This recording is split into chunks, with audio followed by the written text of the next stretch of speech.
All right, so today we're going to talk about artificial intelligence. This should be hopefully very fun and also nice, neat, and contained. We're going to start off with the question about whether machines can think, framing it in the way Alan Turing asked us to frame it 70 years ago. And then we're going to go over some objections to it and then responses to those objections. Fair enough? Okay. Background is the lesson on computation and the physical symbol systems hypothesis and the language of thought. If the objections that we talk about today are correct, then the physical symbol systems hypothesis and the language of thought are just the wrong ways of thinking about human minds. On the other hand, if they are the right ways of thinking about human minds, it doesn't necessarily imply that AI is possible, strong AI is possible, but it is consistent with that. Fair enough? Okay, so in 1950, Alan Turing writes this really famous paper. It's a paper I've assigned before. I think you should just read it if you're ever interested in this. It's actually very intelligible. So he says, okay, the original question, can machines think, I believe to be too meaningless to deserve discussion. I shall replace the question by another, which is closely related to it and is expressed in relatively unambiguous words. The new form of the problem can be described in terms of a game which we shall call the imitation game. So I'm not going to give you a lot of backstory on Alan Turing's life. I think it's a famous and tragic story of a man who was gay in a society that did not accept it. And so even though he might have single-handedly, or at least was very responsible for saving the British during World War II, he had a tragic ending. I'm not going to get into those details, but they are fascinating. You should look up his life story. It's really impressive how somebody could have lived that much, that hard. But so you get the move here. The move is, can machines think? I don't know how to even answer that question. Let's instead think about some other thing. Can we fool humans into thinking that machines can think? And because of that, the Turing test is not a definition of intelligence. It is not an attempt to provide a definition. It is not an objective standard. It is a relative measure. Machines are compared to humans. So if we are bad at detecting the difference, then that's fine. That's one way of saying machines are as smart as humans, is by making humans dumber. We've been conducting versions of this imitation game since Turing proposed it. And it's a very simple game. It's just 5 minutes reading out a printout. It's basically being in a chat room for 5 minutes with either a human or a computer. And if you are able to fool humans, if you as a computer are able to fool humans about 30% of the time that you are human, then it is considered that we have passed, the computers have passed the imitation game. So when I first taught this class, this hadn't happened yet. There'd been a couple of times where it came close. In 2009, it was one judge voting made the difference. But then in 2014, and subsequently, machines have won this prize of, so this prize was awarded in 2014 to Eugene Guzman, a machine that imitated a 13-year-old Ukrainian English as a second language child. Basically, somebody wanted to see if machines could do this. A person that programmed the machine found a way around it by programming a character that could explain away some of the language idiosyncrasies. and it convinced 30% of participants. So here is a sample of the transcript. Some parts of it make a lot of sense. Some parts of it are ridiculous. There's several transcripts because many judges spent 5 minutes chatting with this machine. So for example, in this one says, do you think Alan Turing, brilliant though he was, had trouble imagining that the judges of his imitation game wouldn't think to ask common sense questions like the ones above, or that if they did, they'd actually accept evasion or relevant banter as answers? No, not really. I don't think Alan Turing, brilliant although this guy was, had trouble imagining that the judges of his imitation game would not consider to, anything else? In your opinion, does your existence demonstrate any idea or principle that wasn't demonstrated just as convincingly by ELIZA, Joseph Weizenbaum's chatbot from the 1960s? ELIZA was a breakthrough. All the bots after it were nothing but weak parodies claiming to have revolutionary improvements. Hey, that's the first sensible thing you've said. Did I really say so? Well, I must have forgotten about it. Could you tell me about your job, by the way? So, ask yourself if you would be fooled by this. Maybe you would, maybe you wouldn't. Maybe you've been fooled often on the internet. We all are. They reference ELIZA in this portion of the transcript, and ELIZA is this program that is, 60 years old now, 54 years old, where it is a basic response system that actually convinced a lot of people at the time that it was intelligent, right? So there were some canned responses that were just, would pay attention to see if you mentioned a couple of words and then would give you some responses. If it couldn't understand what you said, it would just repeat what you said back to you, changing the pronouns and framing it as a question. And then there were some general questions that would work in most instances.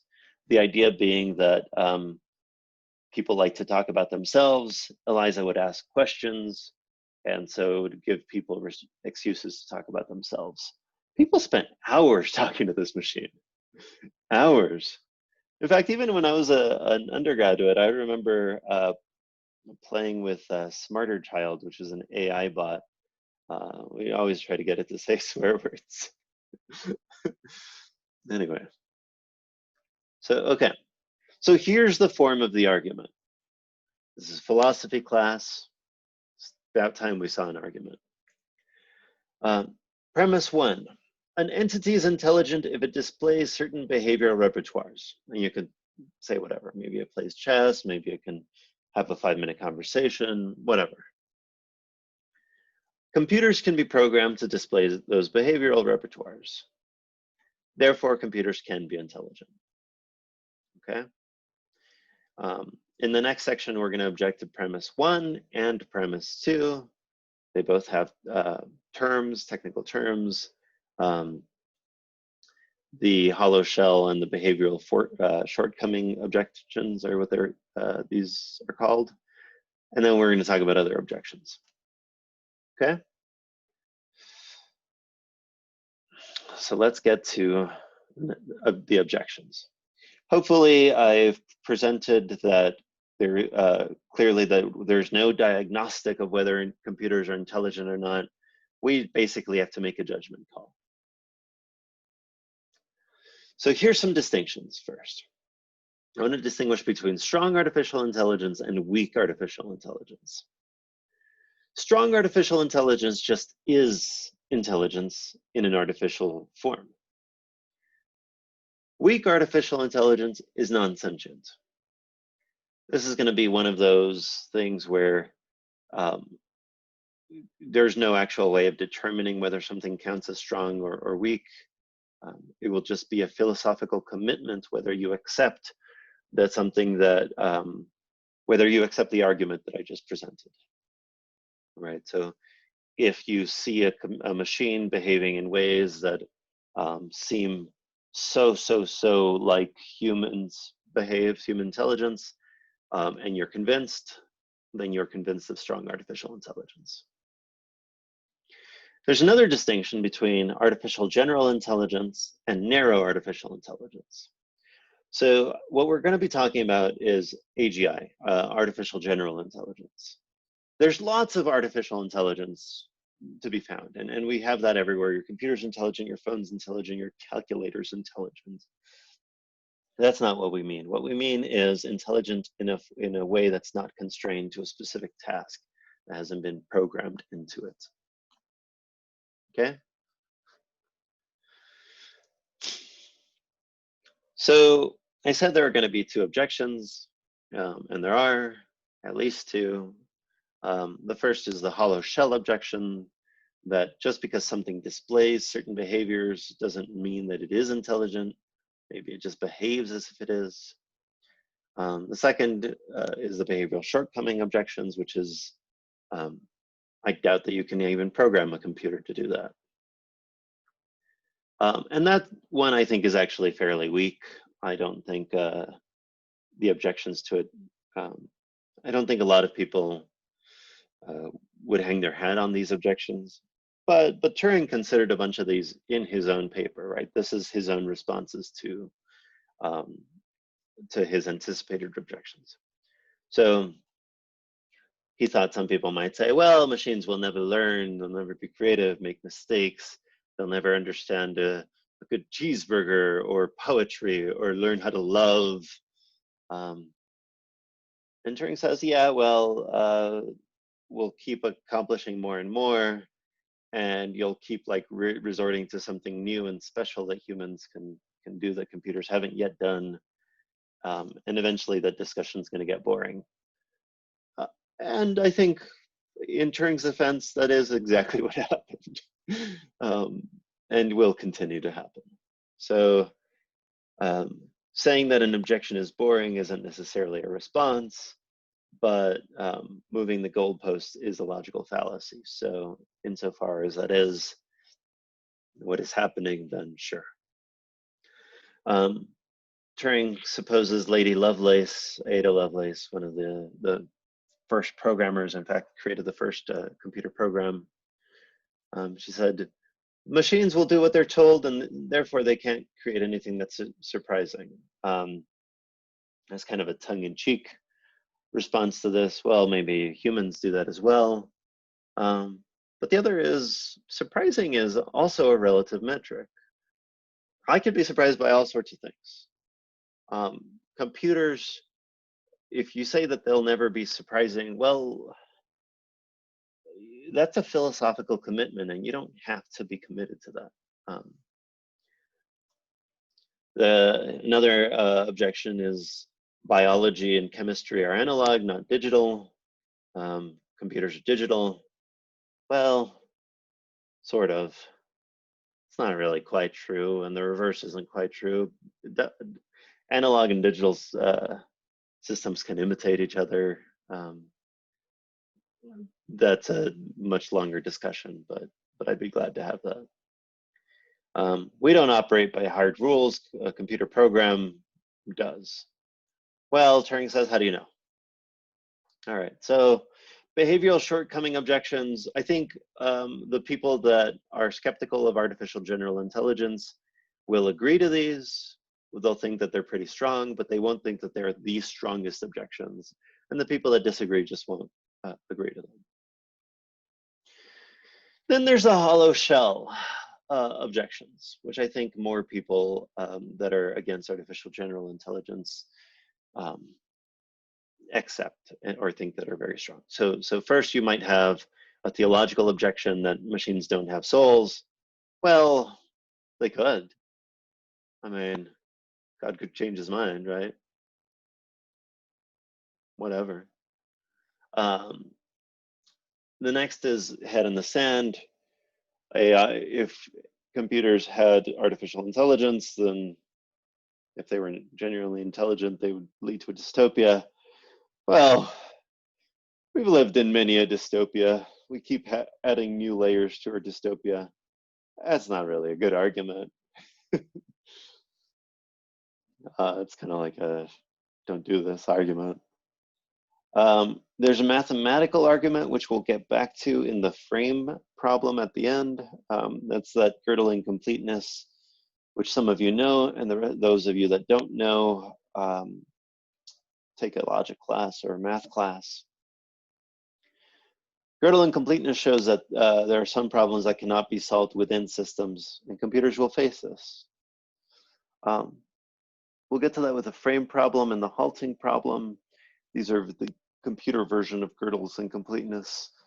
And I think that these do reveal some basic shortcomings of computers. But the question is, do humans have basic shortcomings? Is our intelligence limited in some way? I certainly think my intelligence is limited in lots of ways, and probably everybody else should think that as well. So what? And then the last one, consciousness. Machines can't feel joy, sorrow. I think when I wrote this slide was the year that they had given the Oscar to the wrong film. I think I taught this immediately after that. So Turing says, well, a machine could feign all of those emotions. And in fact, maybe a lot of humans do, and maybe they feign it enough so that they feel it. They act as if enough that they believe it. And if it's feigned well enough, then I should believe a machine as much as you. I'm not sure that's the best response Turing gives. I think there's better responses to give, but that is a response. Okay, so it's important to remind you of this distinction between syntax and semantics. Machines manipulate syntax. They just manipulate symbols. They don't understand what the symbols mean. So they can move an N around, they can add or subtract it, put it on the screen, but they don't know, PowerPoint doesn't know that this N on the screen means the letter N, right? They just have rules for manipulating symbols from one thing to another. So the machine manipulates symbols, and then there are semantics, that is interpretation of those symbols, and that's how meaning gets made. If the language of thought hypothesis is correct, if the physical symbol systems hypothesis is correct, that's what we do too. And so we're just like complex machines. But some people aren't convinced by this. They think that there's been something fundamentally gone awry. And so enter what I'm going to call the translation room. When you Google it, it'll probably be under the Chinese room. I don't think the language matters. So this translation room, the point of it is to do an argument from analogy. And the basic idea is to make you have a more human scale representation of a computer and show you that the computer can't possibly understand anything, therefore the hollow shell objection is correct. Okay, so arguments from analogy are only as strong as the analogy is. So we'll talk about that next. If the translation room is correct, there is no possible strong AI, and there is therefore the physical symbol systems hypothesis and the language of thought that we discussed in the last lecture are just wrong. So here is the translation room argument. Imagine you're in a machine, you see a screen, you have a book that tells you that when you see certain symbols on the screen, you're to reach into your file cabinet and pull out another symbol and put it into a chute. It will be the output. So what you don't understand by the hypothesis, any of the symbols that you're looking at, you're just seeing that there's when the screen says one thing, you pull up the rule book and then you move it around. Cool. The person in the machine does not understand what's going on. Nevertheless, they can do this well enough so that somebody that is typing into this, the inputs that go into this machine, into this room, sorry, is convinced that the room understands, and the person in the room understands Chinese or whatever language. But because the person in the room, by the hypothesis, does not understand the language, therefore, there's no understanding going on, and that can't be what human minds are doing. Does that make sense? Let me see if I've got. So you remember the way I asked you to think about a Turing machine, a computer is just a sheet with a pencil where you can make a mark and erase a mark, an infinite sheet, and then move your hand and recognize marks that you've made. That's what's going on here, just writ with language. And because all of this stuff is going on in the setup of the room, it can't be that the machine actually, the processing in the machine actually understands anything. So even though let's say by hypothesis, this translation room passes the Turing test, so to speak, it behaves as if it understands the language that it's translating. That's not enough, John Searle says. By the way, John Searle's been canceled recently, so Google that if you want to. I'm just going to talk about the ideas and hopefully not valorize him. Valorize Alan Turing if you're going to valorize anybody. So syntax is not itself sufficient for nor constitutive of semantics. The translation room does not understand Chinese. Therefore, computers can't understand languages or anything at all.